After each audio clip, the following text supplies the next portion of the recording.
are working on fine-tuning, we have some terrific plans because remember, health care and health care insurance was to keep people from losing the farm. It wasn't to take care of every pill that they needed. And so we're going to bring the power back to the people and to the healthcare providers and not the silly stuff.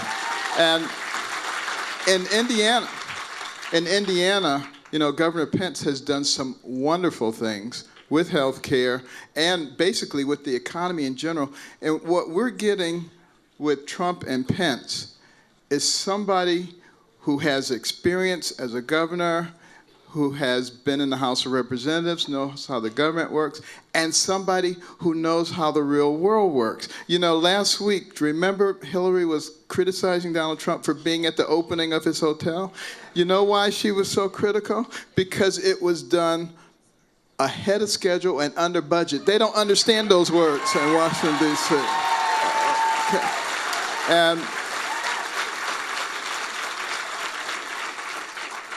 And with Mike Pence and with Donald Trump, you're going to get used to those words. We will learn what those mean in Washington. And the deadwood, the people in the swamp, they will learn what the word "you're fired" means. So, without further ado, I want to bring out a good friend and a true Christian and a person who loves America, has done enormous service for us, and will do great service for us in the future. Ladies and gentlemen, the next Vice President of the United States, Mike Pence.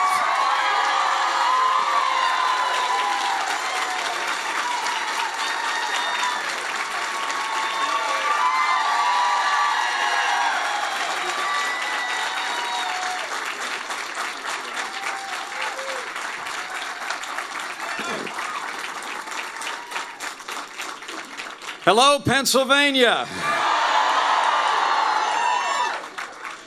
Such an honor to be with you today, and particularly great to be with one of the great leaders in the United States of America, a man with a moral foundation and a vision for a health care future in America like no other, Dr. Ben Carson.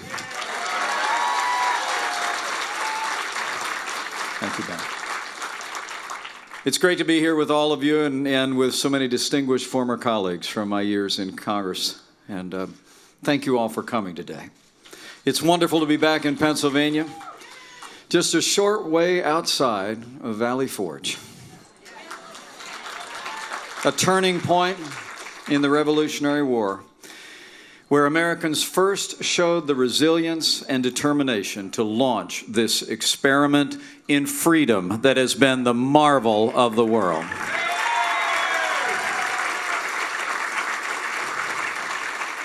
I must say, I appreciate Dr. Carson's introduction, but he knows me well enough to know the introduction I prefer is a little bit shorter. I'm a Christian, a conservative, and a Republican in that order.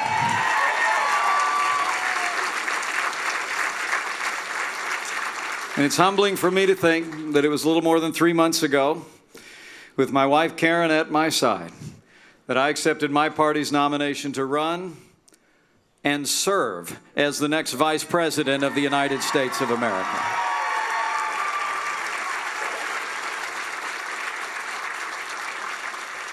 And I have to tell you, I joined this campaign in a heartbeat, because you have nominated a man for president who never quits, who never backs down. He is a fighter. He is a winner.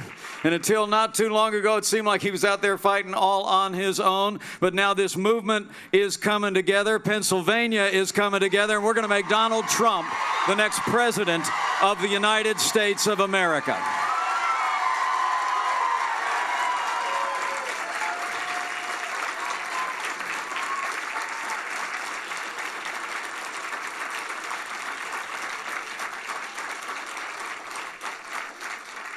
Donald Trump has a plan. The man who wrote The Art of the Deal has got a deal for the American people. We call it the contract with the American voter. Working with Congress, we're going to get this economy growing again. We're going to create 25 million new jobs in the next 10 years with time-honored conservative principles. We're going to lower taxes across the board, reform our tax system. We're going to have trade deals that work for the American worker, and we're going to roll back the avalanche of red tape coming out of Washington, D.C. We're going to end the war on American energy once and for all. We're going to invest in America's future, and we're going to bring real choice to education so every child in America has a chance at a world-class education. We're going to secure our borders, end illegal immigration once and for all. We're going to rebuild our military, take care of our veterans, and bring law and order back to every community in the land. But most importantly for today, we're going to repeal and replace ObamaCare.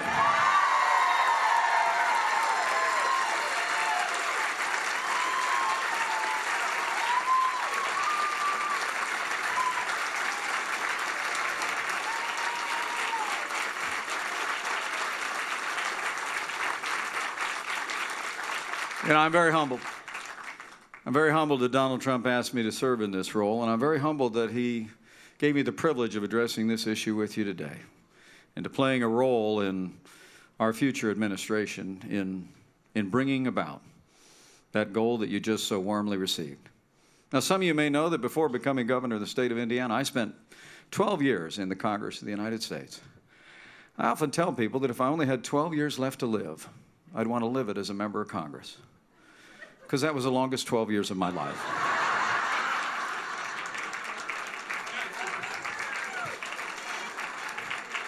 I mean, it can be a frustrating place, especially back in 2009 and 2010.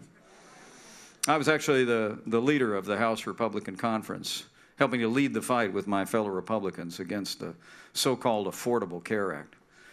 Now, I said then, we all said then, what's proven to be true, that when you order every American to have government-approved health insurance, whether they want it or need it, when you create a government-run plan paid for with job-killing tax increases, that is plain and simple a government takeover of health care.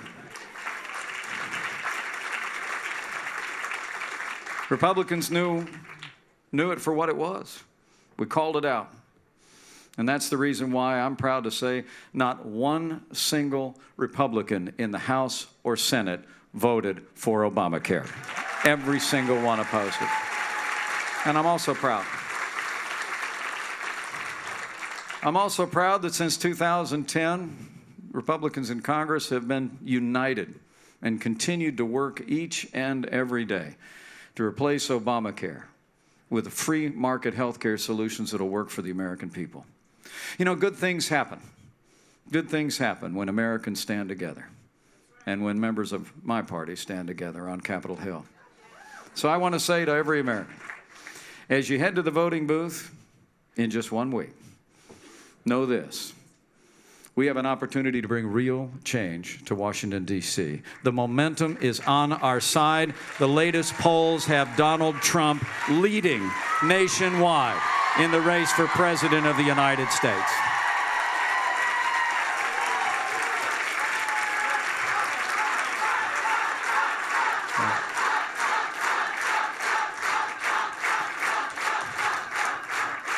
Democrats and independents are joining this movement. Republicans across the country are coming home. Across the spectrum, Americans know that Obamacare has got to be repealed and replaced, and that only by electing Donald Trump as the next president of the United States and re-electing strong Republican majorities in the Congress will we get it done. And we will get it done. I stand before you today because today open enrollment begins on the Obamacare exchanges. And once again, millions of Americans are going to be disappointed by their lack of options. And frankly, they're going to be shocked by the high premiums and the cost of health insurance. This government takeover of health care that we call Obamacare is failing in states across America, as it is here in Pennsylvania. And the case has never been stronger for repeal.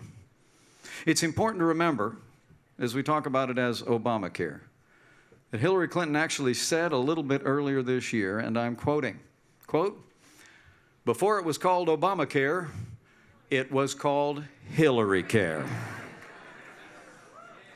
You remember the promises that President Obama and Hillary Clinton made just a few years back?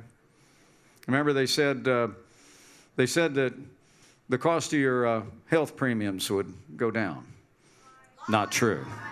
Remember they said if you like your doctor, you can keep? Not true. They said if you like your health insurance plan, you can keep it. Not true. The truth is premiums for employer plans have gone up by almost $5,000 since President Obama took office. And last week, the Obama administration announced, and this is almost breathtaking to think about it, the Obama administration itself announced that the average premiums under Obamacare exchanges are going to go up 25% on average across this country. But that average hides the specific states where families are about to be pummeled with unprecedented sticker shock. For a 27-year-old buying an Obamacare plan, Arizona's premiums are going up by 116%. Tennessee is going to go up 63%. Minnesota, 59%. Alabama, 58%. And in North Carolina, they're going to go up by 40%.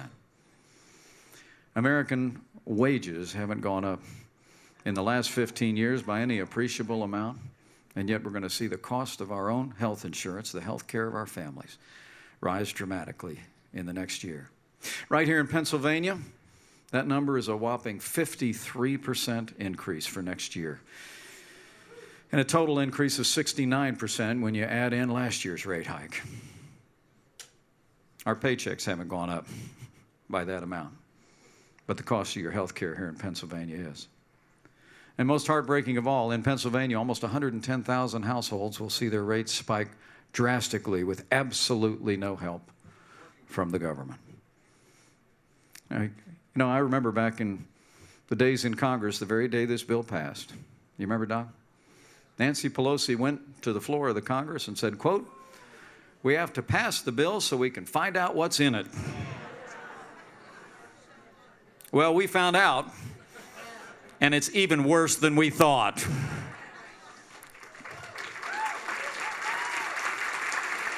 I mean, what good is a health care plan if you can't afford to use it?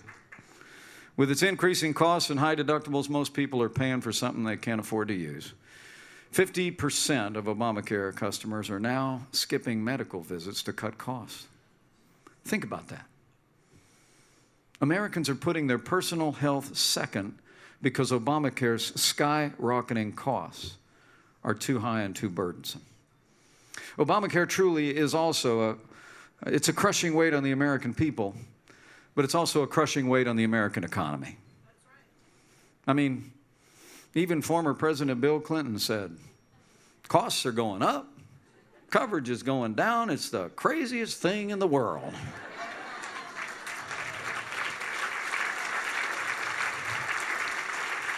I guess even with the Clintons, sometimes truth happens.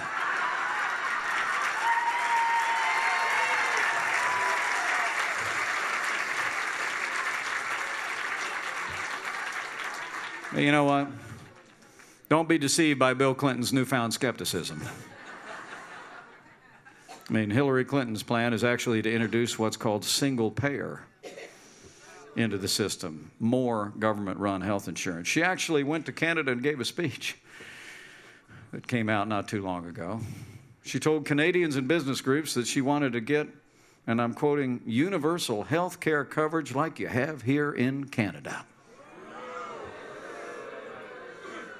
Well, we don't want the socialized health care they have in Canada. We want American solutions. I got to tell you, though, my favorite quote came from President Obama just about a week ago. Down in Florida, he was celebrating the 3rd anniversary of the rollout of Obamacare. And in his, did you hear about this? In his speech, he actually compared Obamacare to the Samsung Galaxy 7 phones that spontaneously burst into flames. I'm serious. President Obama said, here's the quote, When one of these companies comes out with a new smartphone that has a few bugs, what do? They fix it. They upgrade it. Unless it catches fire, then they pull it off the market. Well, what a coincidence, Mr. President, because that's exactly what we're going to do with Obamacare. We're going to pull it off the market so it stops burning up our wallets.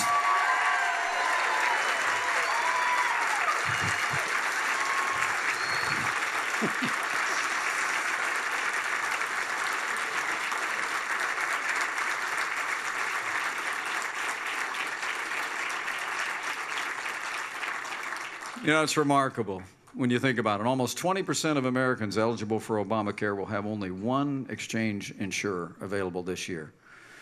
One plan is not a choice, it's a monopoly. At least 1.4 million Americans are about to lose their plan in 2017. And that's after millions already lost their plans in the first years of Obamacare. This means that too many people won't be able to continue to see their doctor. It's going to interrupt treatment and care. You know, part of the reason costs went up is because Obamacare dictates that Americans buy a government-designed health insurance plan. We knew that when they passed this bill, laden with expensive and oftentimes very unnecessary benefits. I mean, no wonder that the young and the healthy don't want to buy these plans. I mean, the coverage is expensive. The plans have huge deductibles that people can't afford.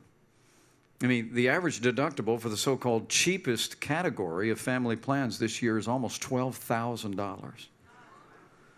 That's more than 1/5 of the median household income in the United States. What's worse is that many of our best doctors have opted out of seeing patients with exchange coverage. It's true.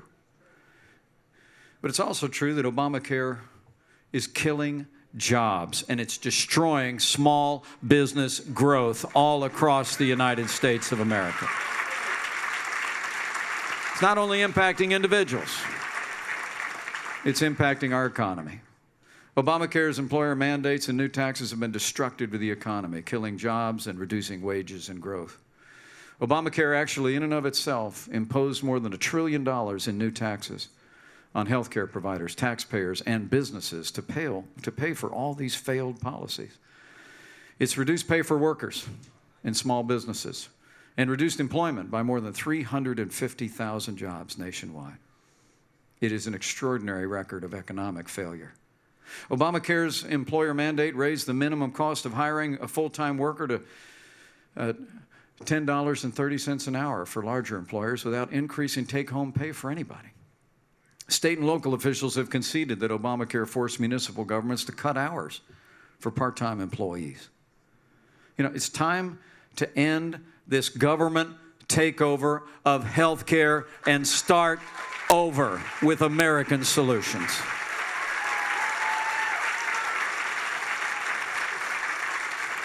For all these reasons and more, when Donald Trump becomes president of the United States of America and we re-elect strong Republican majorities in Congress, we're going to repeal Obamacare, lock, stock, and barrel.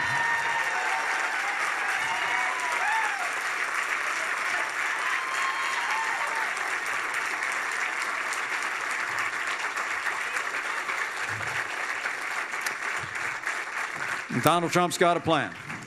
We're going to replace Obamacare with health care reform that lowers the cost of health insurance without growing the size of government.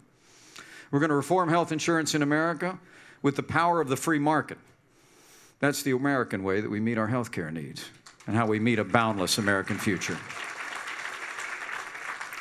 The Trump health care plan will make health care more affordable, will put people back in the driver's seat of their health care, not the government. We'll get rid of the individual mandate, because government shouldn't tell you how to spend your money and put priorities in your life.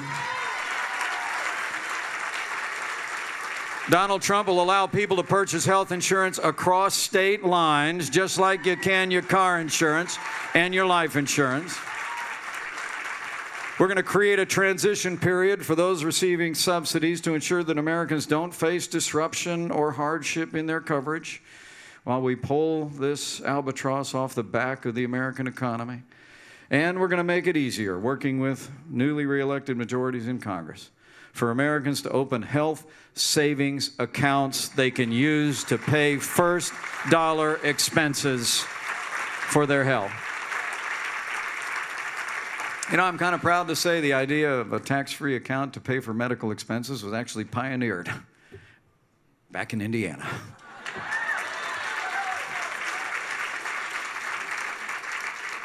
Health savings accounts, if you're not familiar with them, basically allow you to control your health care dollars. Pick your doctors and your treatments that work the best for you without interference from insurance or government bureaucrats. Instead of giving subsidies to big insurance companies, the way Obamacare does, Donald Trump will push health savings accounts that will provide assistance directly to the American people through their health savings accounts. You know, the truth of the matter is there's an old saying that, you know, when everybody in your house is healthy, you can have a lot of problems. But when one person is sick, you only got one problem. Well, we can relate to that. Health savings accounts will empower families to meet their health care needs. And they can pick the insurance plan that works best for them and their family and gives them the peace of mind that if someone in their household is sick or has a major medical problem, they'll have coverage and they'll have the treatment that they need and deserve. And when it comes to Medicaid, you know, Medicaid started back in 1965 as a health insurance program for the poor. 50 years later, frankly, Medicaid is not only broke, it's broken. And Obamacare has put the majority of new people receiving coverage into a broken Medicaid system. You know, back in the Hoosier State, we actually said no thanks to expanding traditional Medicaid. And we fought for almost 2 years to make coverage more widely available the right way with consumer-driven health care and health savings accounts. And it's working. We call it the Healthy Indiana Plan. I promise you, when Donald Trump becomes president of the United States, we're going to work with newly re-elected majorities in Congress, and we're going to block grant Medicaid to the states and allow states in America to innovate with consumer-driven, market-driven proposals to meet the health care needs of our most vulnerable people. It's an idea Congress has talked about for years, block granting Medicaid back to the states, allow our states to be those laboratories of innovation that they've always been throughout our history. States know what's best for their people, and Donald Trump will give new freedom and new flexibility to the people of Pennsylvania to innovate and reform and design programs that'll meet the needs of the people of this state and every state. And health care costs will also come down when people have more control and also know more about what their health care costs are. And when Donald Trump becomes president of the United States, we're going to empower Americans with not only greater control over their health care choices, but we'll also empower them with more information about the cost and quality of care in their hometown. Today, frankly, people have very little transparency into the cost and quality of their care. It's frankly easier to compare prices when you're buying a car or buying a television than when you're trying to decide which hospital or doctor to use. Donald Trump's going to fix that. When Donald Trump becomes president of the United States, we're going to advance reforms that will allow Americans to see the cost of their care and have the power to make their own choices in healthcare providers, in physicians, in treatment, and in costs. There'll be more options and more information. And you know, just the way the free market works, healthcare providers are going to be more responsive when they're answering to patients' needs in a competitive marketplace. They're going to be a whole lot more responsive than they are to insurance companies and big government bureaucrats. And make no mistake about it, as we go through this transition, Donald Trump and I will protect Americans with pre-existing conditions so that they're not charged more or denied coverage just because they've been sick. As long as they paid their premiums consistently, they'll have the coverage they need and deserve. And we'll reverse Obamacare's federal takeover of the insurance market altogether. You know, we didn't see the type of rate increases across the nation when the states were running things. So, my friends, the truth of the matter is we're going to empower states once again to manage our health insurance industry and not Washington, D.C. You know, men and women of Pennsylvania, I can tell you the choice in this election couldn't be more clear. With Hillary Clinton, we'll get more of the same from the last 7.5 years. More taxes, more spending, more regulation, and more Obamacare. I mean, we can't trust Hillary Clinton with our health care any more than we can trust her with classified information.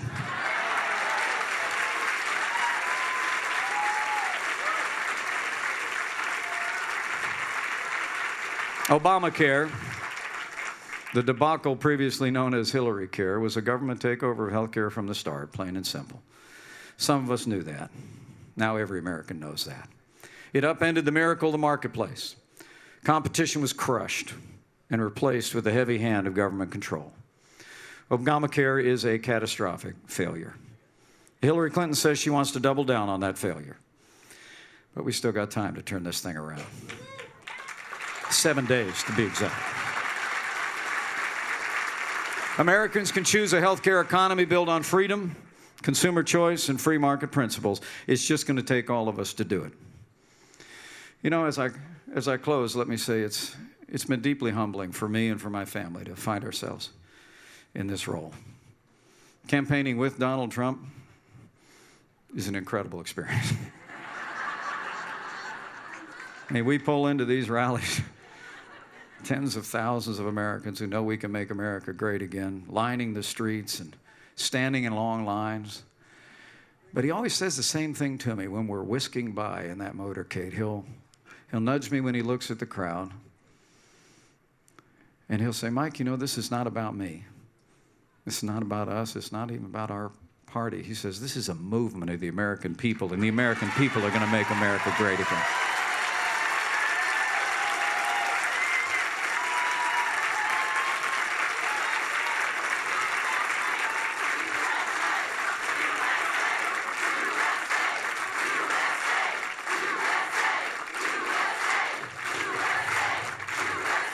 We can make America great again. We can make health care in America great again, but it's going to take all of us to do it. It's been inspiring to see that movement, independents across America who have been drawn to Donald Trump's call to break the gridlock in Washington, D.C. It's inspiring to see Democrats joining this movement who are tired of liberal policies flowing out of our nation's capital and trade deals that ship jobs overseas. But I would say specifically to some of my fellow Republicans out there that who believe we can have a healthcare system built on free market economy and consumer choice, we need to say with one voice, it's time to come home.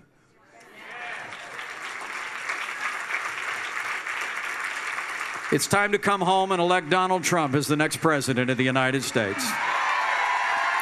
It's time to come home and re-elect Republican majorities in the United States House of Representatives and the Senate. And it's time to come home to bring their 30-year obsession with government-run health care to an end by ensuring that Hillary Clinton is never elected president of the United States of America. So, ladies and gentlemen, with 1 week to go before a great victory for the American people, I give you the man with the vision, the agenda, the leadership necessary to restore freedom to our healthcare economy and make America great again. Join me in welcoming the next president of the United States of America, Donald Trump.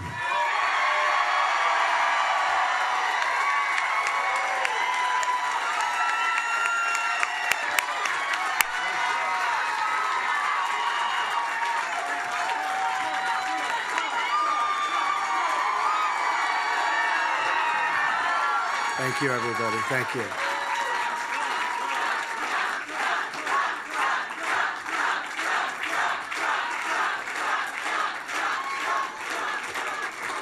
Thank you very much. Thank you.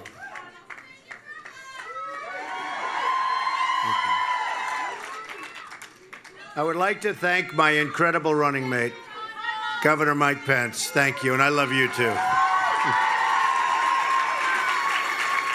We have a lot of very enthused and excited people in this campaign, so I really do thank all of you. I would like to thank my incredible running mate, Mike Pence, on the tremendous job he's done, and he's a fantastic leader and a leader on healthcare issues, and to have him involved is just my very great honor, believe me. I'd also like to thank Dr. Ben Carson. Not only a great man, and I don't say that about a lot of people, but one of the toughest competitors I've ever faced. People don't know how well he did during those primaries. And I just kept looking back, and I just kept seeing him. And boy, I'll tell you. But even more importantly, he is a brilliant physician. And I hope he will be very much involved with my administration in the coming years. Okay? Thank you. I'd also like to recognize the distinguished members of Congress in attendance who have all been at the forefront of health care and have been so helpful to me. Congresswomen Elmers, Loomis, Congressman Price Harris, Burgess, and Desjardins.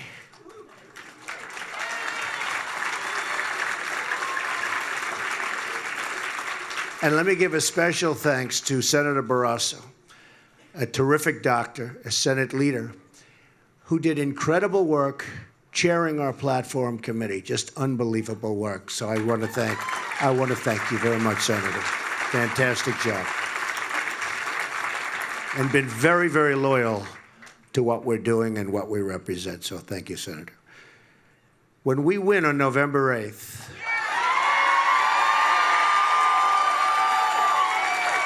and elect a Republican Congress, we will be able to immediately repeal and replace Obamacare. Have to do it.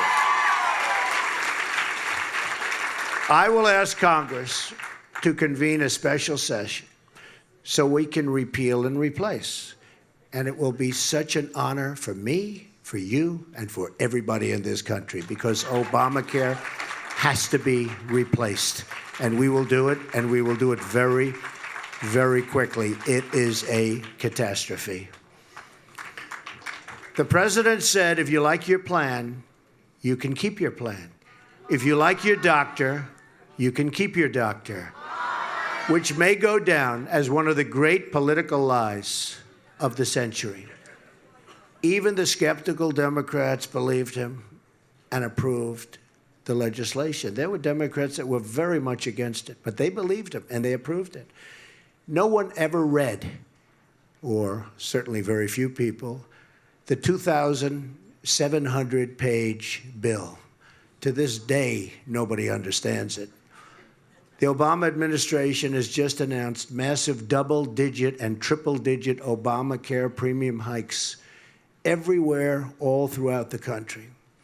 Here in Pennsylvania, premiums are going to increase more than 60%. And that's nothing compared to what will happen in the future. Of course, in the future, if I'm president, there won't be Obamacare, so you won't have to worry about it. That means parents won't have enough money to pay their bills or get medicine for their kids. In the great state of Arizona, a wonderful place I just left, premiums will go up even higher than 116%. Other states are going up more than 60, 70, 80, 90%. Deductibles can go to $12,000, $13,000, $14,000, even $15,000. In other words, your health care won't even be usable. You're paying all this money, you won't even get to use it. People all across the country are devastated. In many instances, their health care costs are more than their mortgage costs or their rent, which, by the way, is a first in American history. This is particularly unfair to millennials and younger Americans generally, who will be totally crushed by these massive health care costs before they even get started on their journey through life. 1/3 of the counties, think of this, 1/3 of the counties in Pennsylvania will have only a single insurance company left, if you have that. That includes Philadelphia, where I went to school. The Associated Press found that some of the 440,000 Pennsylvania consumers who buy insurance through healthcare.gov will face some of the highest premium increases in the nation, people of Philadelphia. Insurers are leaving, premiums are soaring, doctors are quitting, companies are fleeing, and deductibles go through the roof.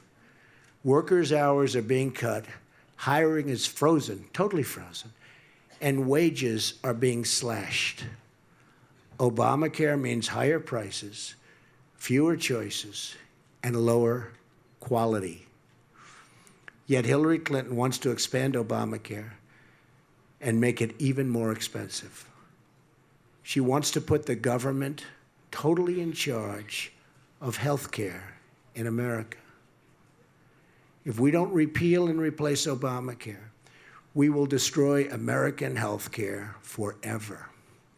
It's one of the single most important reasons why we must win on November 8th. We must win.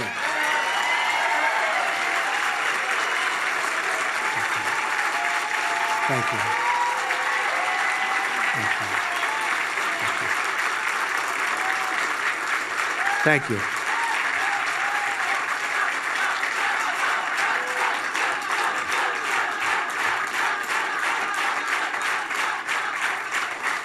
Thank you very much, everybody. Thank you.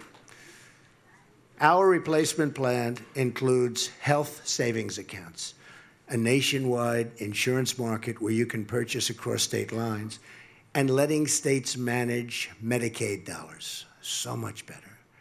We will create quality, reliable, affordable health care in a free market where parents can make the health care decisions that they really want to make for their families. It will be a much better health care at a much less expensive cost. We've also outlined detailed solutions on so many other issues to make life better for every American family. And while this is really, thank you. While this is really a meeting, and that's what it is, it's a meeting of very, very special people, and I appreciate you all being here. But it's a meeting talking about health care and Obamacare. Our plan for other things also include the bringing back of manufacturing jobs. We have to do it. We're going to bring back our manufacturing. We're going to bring back our jobs that form the backbone of the American middle class and our country as a whole. Our jobs are being stolen. Pennsylvania has lost almost 40% of its manufacturing jobs since NAFTA, a deal signed by Bill Clinton and supported by Hillary Clinton. The city of Philadelphia has lost more than 1/3 of its manufacturing jobs since China joined the World Trade Organization, another Bill and Hillary-backed disaster. A Trump administration will renegotiate NAFTA, believe me. And we have the greatest negotiators in the world. We will use our great negotiators.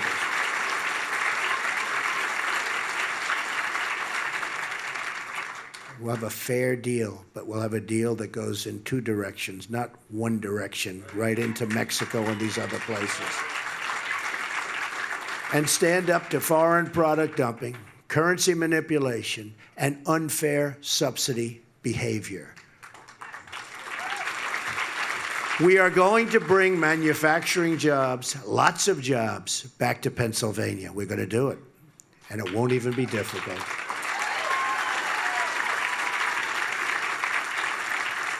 We're going to open modern mines and take care of our great miners. Our miners have been mistreated horribly. We will be producing clean coal, oil, natural gas, and shale energy. We're also bringing back our steel workers who have been so badly hurt, whose jobs have been stolen by the dumping of steel all over this state and, frankly, all over this country by China and other countries. Nobody has been treated worse than these workers, but that will change on January 20th of next year, believe me. It will change.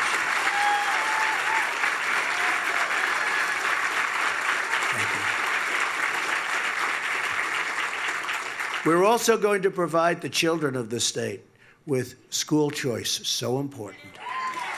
That means parents can spend and take care of their children, but they can send their kids to public school, to private, to charter, to magnet, to religious, or to homeschool. It's going to be their right, and it's going to be something that's so, so good for your children and for the education of your children. We will also totally eliminate Common Core and bring education local. We're going to bring it local.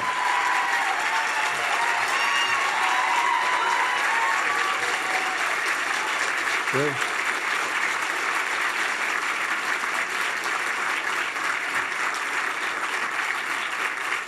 People do not like Common Core in this country, that I can tell you. And our system is failing, so it's obviously not working. We're going to eliminate Common Core. We're going to bring it local. Our tax plan will provide a 35% tax cut to middle-class families with 2 kids. As an example, you have 2 kids, 35% cut, so desperately needed. Our middle class has not been properly respected, that I can tell you. We will let parents deduct child care expenses from their taxes and create tax-free child care and elder care savings accounts with matching contributions for low-income families. We will eliminate the Obama-Clinton defense sequester and rebuild our badly depleted military. When did we ever need it more? Greatest people on earth in our military, but it's badly depleted.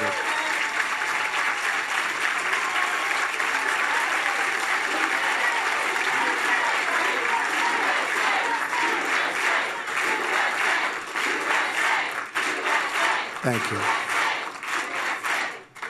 People love this country, don't they? Isn't it beautiful, right? It's beautiful. It's a beautiful thing to watch and to see, and I see it all over the country, no matter where we go. And every time I say we are going to rebuild our depleted military, it's always the same response. It's an incredible response. Our Navy is the smallest it's been since World War I. Think of that. Smallest since World War I. And rebuilding it will require a national effort. That's why I will ask my Secretary of the Navy to review facilities like the Philadelphia Navy Yard, I know it well, with a long history of service to our Navy, proximity to vibrant private industry, and room for expansion to enlist them in the rebuilding of what will be a great fleet again. To recruit master craftsmen, this buildup requires, and we will establish, centers of excellence at locations like the Philadelphia Navy Yard. Vocational training is a great thing.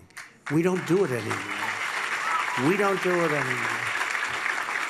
And I must tell you, so often in going to college, right down the road, in going to college, we'd have people that were brilliant, and we'd had other people that weren't as brilliant in that way, but were brilliant, incredible when it came to fixing a motor, when it came to fixing something that I had no idea what was happening, and other great geniuses had no idea what was happening, and they could take it apart blindfolded. And we don't do that anymore. Vocational training for our country is so, so, so important.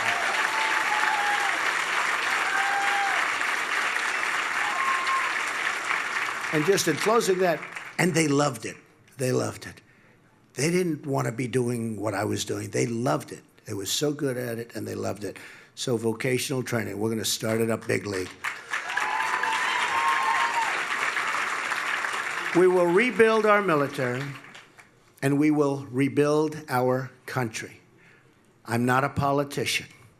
My only special interest is you, the American people. That's why I've done it.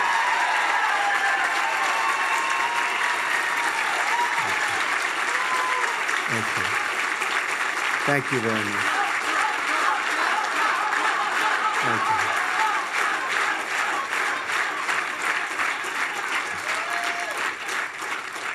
The guiding rule of the political class in Washington, D.C. is that they are looking out only for themselves, with the exception of these few people. I feel guilty as I'm looking, they're staring me in the eyes. So I have to say, with these exceptions. They will say anything and do anything and cling to their power and prestige at your expense. I'm running to change and reverse decades of failure and to work with the American people to create generations of success. I'm running. Thank you. I'm running to restore honesty to our government and safety to our communities. We need safety. And by the way, our law enforcement officials, these are great, great people.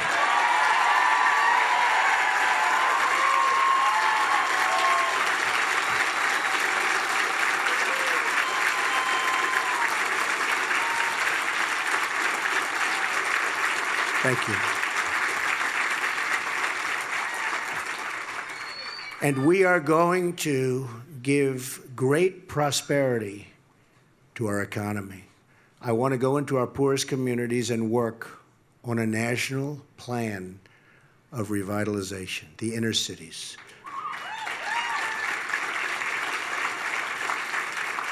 And I've been working with so many African-American groups. These are such incredible people. We've been talking about it, working on it. We're going to bring jobs into the inner cities. We're going to bring safety. We're going to bring education, good schools into the inner city. The spirit of the people in the inner cities is beyond the spirit of anybody. And it's going to work. It's going to work. You watch. Americans are tired of being told to defer their dreams to another day. But politicians, for the most part, really mean another decade, because that's what they're talking about. Enough waiting. Time is now. But to accomplish our goals, we must cut our ties with the small, bitter, petty politics of the past. We must declare our independence from a failed establishment that has squandered $6 trillion on foreign wars in the Middle East that never end, that we never win, and that have made us far less safe. Think of it. Think of all the money that's spent, all the lives that have been lost, and we're far less safe today than we were before we started. They've left our borders wide open at home and shipped our jobs and wealth to other countries. It's time for new leadership.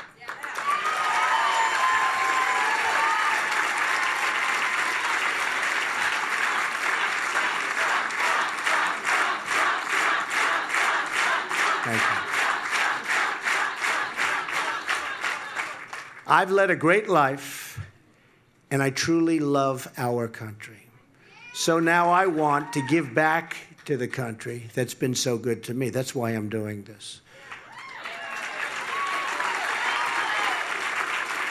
All I see everywhere I travel in this nation, and I've been everywhere, is untapped potential waiting to be realized. The people are amazing.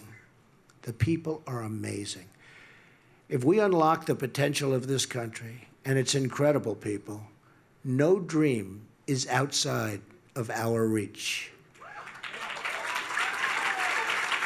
If we stop believing in our failed politicians and start believing in ourselves, then anything is possible. I'm asking you to dream big, to push for bold change, and to believe in a movement powered by our love for each other and our love for our country.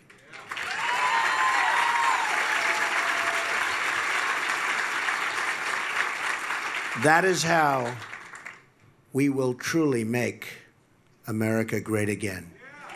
Thank you. Thank you very much. Thank you, everybody. God bless you. Thank you.